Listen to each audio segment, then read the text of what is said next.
नमस्कार विद्यार्थी आणि पालक मित्रांनो, मी किशोर कारसेकर स्टुडंट्स हेल्पलाईन सेंटर मध्ये आपलं सर्वांचं स्वागत आहे। तर या व्हिडिओमध्ये आपण नायसर एक्झामिनेशन बद्दल संपूर्ण माहिती घेणार आहोत। तर जो आपला लास्ट व्हिडिओ होता, तर लास्ट व्हिडिओमध्ये आपण आयसर एक्झामिनेशन आणि आयसरच्या 7 कॉलेजेसबद्दल या ठिकाणी माहिती घेतलेली आहे।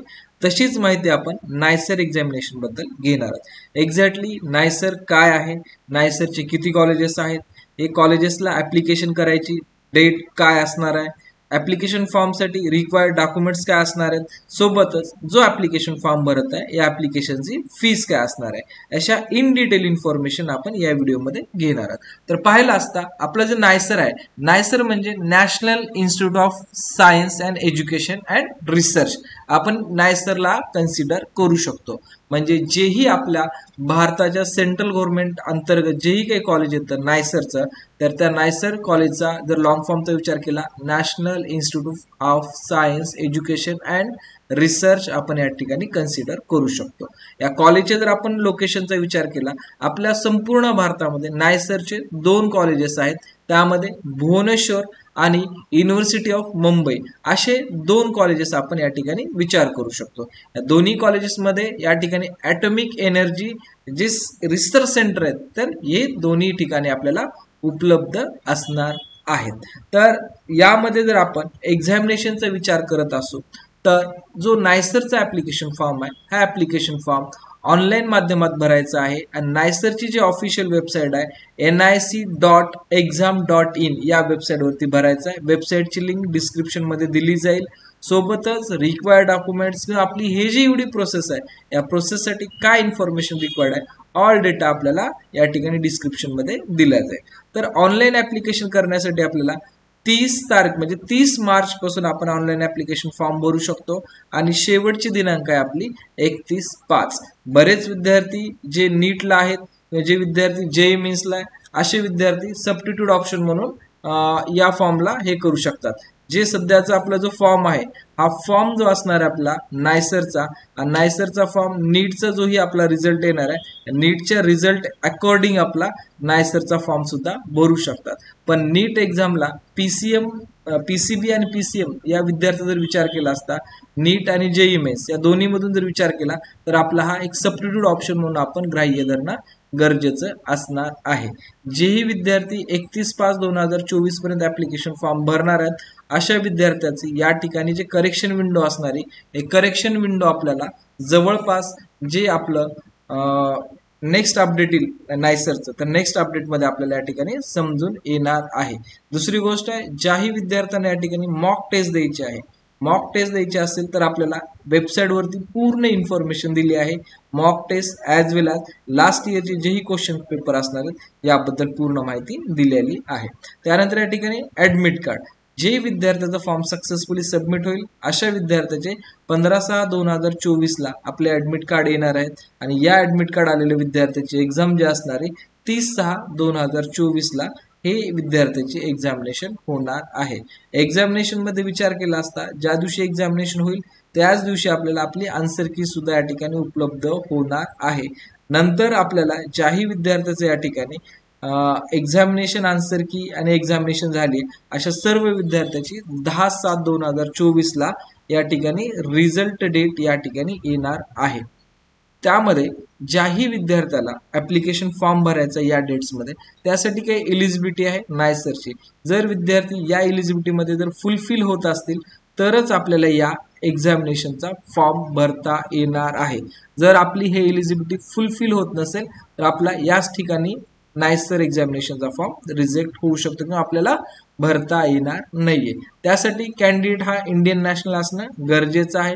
त्यासोबतच त्या विद्यार्थ्याची जे 12वी एक्झाम आहे, हे 12वी एक्झाम किंवा 12वी पासिंग इयर हे 2022, 23 आणि 24 याच्यामध्ये असणंच गरजेचं आहे। जर 2022च्या अगोदर जर आपण बोर्ड एक्झाम पास झाला असाल, तर आपल्याला या एक्झामिनेशन फॉर्मसाठी ऍप्लिकेशन देता येणार नाहीये। हे खूप महत्वाचं आहे, कारण जर आपलं या ठिकाणी 22 मधून जर आपण विचार केला, 22च्या आत जर विचार केला तर आपल्याला फॉर्मच भरता येणार नाहीये. आणि दुसरी इलिजिबिलिटी आहे बोर्ड इलिजिबिलिटी. तर आपण नीटचा फॉर्म अथवा जेईचा फॉर्म भरताना प्रत्येक फॉर्मची एक बेसिक इलिजिबिलिटी असते. त्या इलिजिबिलिटीमध्ये जर आपण फुलफिल होत असेल तरच आपल्याला पुढील कोर्ससाठी ऍडमिशन मिळत असतं. तसंच या ठिकाणी नायसरची इलिजिबिलिटी डिफरंट आहे ॲज कम्पेअर टू नीट आणि आयसर एक्झामपेक्षा. तर या ठिकाणी नीटचा विचार केला आणि जेईचा विचार केला असता तर याच्यामध्ये आपल्याला आयसरसाठी जेही विद्यार्थी जनरल, EWS, OBC या कॅटेगरी प्रवर्गात येतात अशा विद्यार्थ्यांना या ठिकाणी 60% बोर्डचं ॲग्रिगेट लागणार आहे. तुमची ग्रुपिंग असो अथवा नसो, पण या ठिकाणी जर तुमचं 60% ॲग्रिगेट असेल तर 60% ॲग्रिगेट असेल तर आपण या एक्झामला एलिजिबल असणार आहोत. आणि जे विद्यार्थी SC आणि ST प्रवर्गात नाहीत या विद्यार्थ्याला या ठिकाणी 55% या ठिकाणी ॲग्रिगेट लागणार आहे. आता ग्रुपिंगचा प्रश्न या ठिकाणी विचारला असता, ज्या विद्यार्थ्याचे 60% मार्क होतात त्या विद्यार्थ्याची बाय डिफॉल्ट ग्रुपिंग झालेलीच असते. ठीक आहे, तर विद्यार्थी कन्फ्यूज होतात, तर त्या ठिकाणी बाय डिफॉल्ट आपली ग्रुपिंग झालेलीच असते. जे विद्यार्थी SC ST त्यांना 55% या ठिकाणी लागणार आहेत. नेक्स्ट आहे याच्यामध्ये आपल्याला रिक्वायर्ड डॉक्युमेंट्स. आता फॉर्म भरण्यासाठी काय रिक्वायर्ड डॉक्युमेंट्स लागणार आहेत का, तर फॉर्म भरण्यासाठी आपल्याला पासपोर्ट साईज फोटो साईज पण दिलेली आहे, सिग्नेचर लागणार आहे, त्यानंतर फोटो ID जोही आपल्या या ठिकाणी एक्झामिनेशनचा फोटो म्हणजे आधार कार्ड असेल, पॅन कार्ड असेल, ड्रायव्हिंग लायसन असेल अथवा पासपोर्ट असेल, यापैकी एक पण म्हणजे इफ एनीवन कुठलाही एक डॉक्युमेंट्स असेल तरी आपल्याला हा फॉर्म भरता येणार आहे. त्यानंतर जे विद्यार्थी EWS, OBC, SC ST या प्रवर्गातनं फॉर्म अप्लाय करणार असतील तर अशा विद्यार्थ्यांना त्यांचं कास्ट सर्टिफिकेट किंवा OBC विद्यार्थी आणि EWS साठी 1 एप्रिलच्या नंतरचं सर्टिफिकेट लागणार आहे. सर्टिफिकेट नसेल तर आपण अनायझर या ठिकाणी फिल करून फॉर्म कंप्लीट करून घेऊ शकतो. त्याच प्रकारे आपल्याला 10वीचा मार्कशीट लागेल, 12वीचा मार्कशीट पण लागणार आहे. जर आपली बोर्ड एक्झाम पास आउट नसेल तर आपल्याला या ठिकाणी 12वीच्या मार्कशीटच्या ऐवजी अंडरटेकिंग आपल्याला द्यावं लागणार आहे.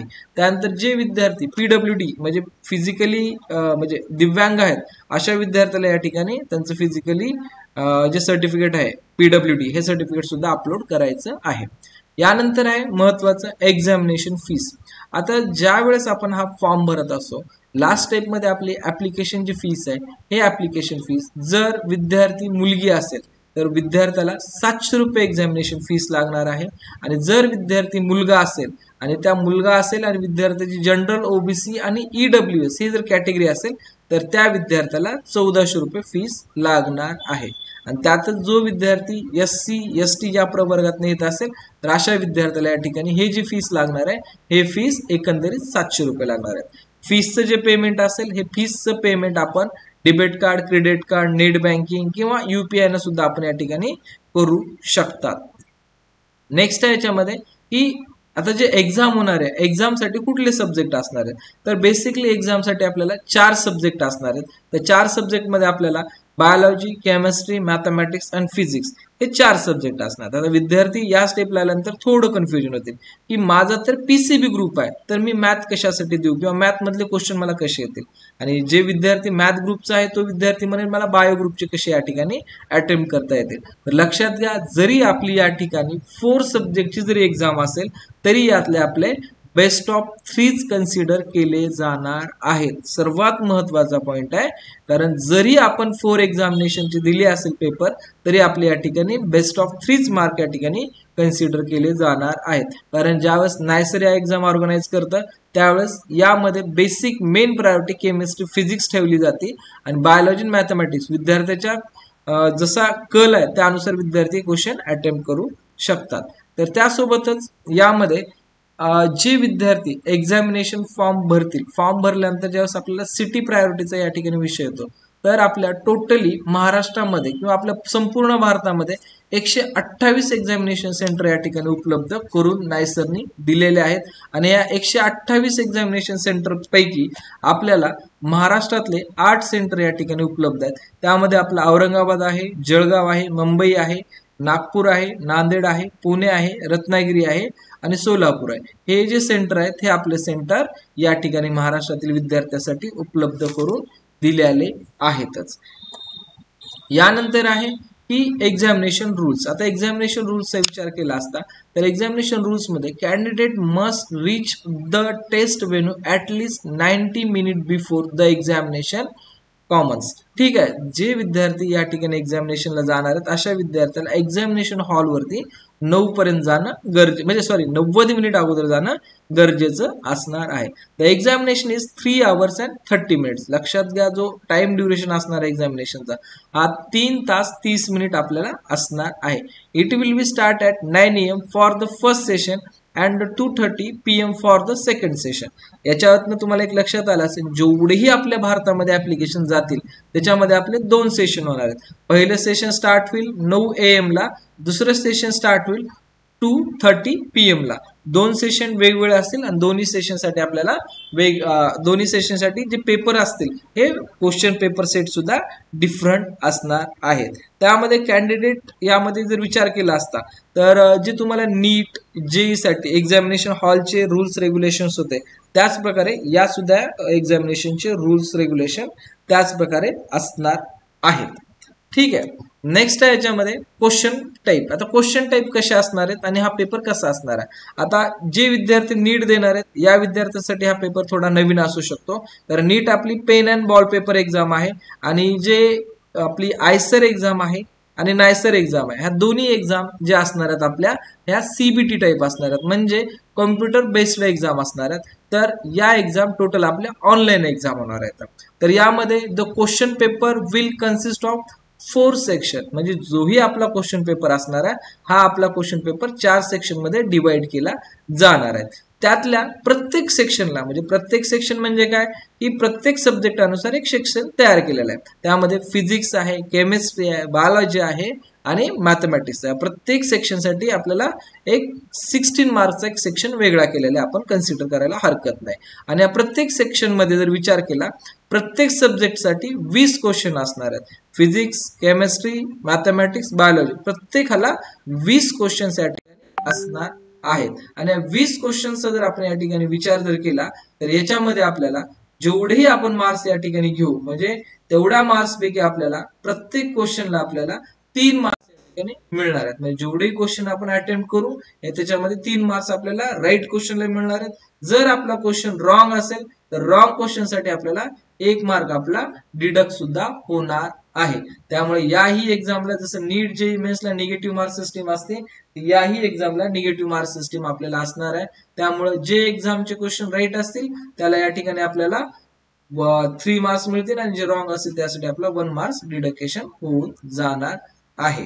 ठीक आहे, टोटल आपली 180 मार्काची एक्झाम होईल आणि 180 मार्कापैकी जसेही आपल्याला ज्या विद्यार्थ्याचे जसे मार्क्स येतील त्या मार्क्स अनुसार कट ऑफ लावला जाईल आणि हायर कट ऑफ अनुसार म्हणजे कट ऑफ मेरिट नंबर अनुसार या ठिकाणी विद्यार्थ्याचं सिलेक्शन केलं जाणार आहे. सिलेक्शन प्रोसेस टोटली www.nextexam.in या वेबसाईट वरती होईल आणि हे प्रोसेस टोटली ऑनलाईन माध्यमातूनच होणार आहे. यामध्ये काही ऑफलाईन मीडियम नाहीये किंवा ऑफलाईन तुम्हाला कुठे डॉक्युमेंट सबमिट करायची सुद्धा काही आवश्यकता नाहीये. जेही प्रोसेस असेल ते पूर्ण टोटल ऑनलाईन माध्यमातूनच होणार आहे. आणि ज्याही विद्यार्थ्याला या काउन्सिलिंग रिलेटेड काही डाऊट्स असतील, क्वेश्चन्स असतील तर असे विद्यार्थी आपली पेड काउन्सिलिंग ही जॉईन करू शकतात. पेड काउन्सिलिंग जॉईन केल्यानंतर तुम्हाला या रिलेटेड पूर्ण अपडेट, इनफॅक्ट तुमचं ऍडमिशन होईपर्यंत ज्याही प्रोसेस आहेत त्या प्रोसेस पूर्ण इन्फॉर्मेशन दिल्या जाणार आहे. नेक्स्ट आहे याच्यामध्ये जेही आता तुमची एवढी इन्फॉर्मेशन झाली या इन्फॉर्मेशन नंतर की नंबर ऑफ कॉलेजेस आणि नंबर ऑफ सीट्स किती असणार आहेत. तर या ठिकाणी नंबर ऑफ 2 कॉलेजेस असणार आहेत. त्यामध्ये नायसरचे जर सीट आपण विचार केला तर 200 सीट मिळणार आहेत आपल्याला. CEBS चा जर आपण विचार केला तर या ठिकाणी आपल्याला 57 जागा मिळणार आहेत आणि टोटल जे असणार आहे आपल्याला 200 + 57 हा टोटल सीट इनटेक आपल्याला उपलब्ध होणार आहे. नेक्स्ट आहे स्कॉलरशिप. ज्याही विद्यार्थ्याचं नायसर मध्ये ऍडमिशन सक्सेसफुली होणार आहे अशा विद्यार्थ्याला दिशा प्रोग्राम अंतर्गत जे आपल्या सेंट्रल गव्हर्नमेंटचा दिशा प्रोग्राम आहे दिशा प्रोग्राम अंतर्गत 60,000 रुपये स्कॉलरशिप मिळणार आहे. आणि जे 20,000 आहे हे 20,000 जे स्कॉलरशिप आहे हे आयसर कडनं आपल्याला या ठिकाणी उपलब्ध होणार आहे. दिशा प्रोग्राम कडनं जे सेंट्रल मिनिस्ट्री 60,000 आणि आयसर कडनं सेपरेटली या ठिकाणी 20,000 रुपये आपल्याला स्कॉलरशिप मिळणार आहे. आणि जर टोटल आपण या कोर्स ड्युरेशनचा जर विचार केला तर हा कोर्स ड्युरेशन असणार आहे आपला 5 इयरचा आपला कोर्स ड्युरेशन असणार आहे. ठीक आहे. या व्यतिरिक्त विद्यार्थ्याला काही अडचणी असतील, काही क्वेश्चन असतील तर कमेंट मध्ये विचारा. ऍज सून ऍज पॉसिबल मी तुम्हाला त्याचे आन्सर देण्याचा प्रयत्न करणार.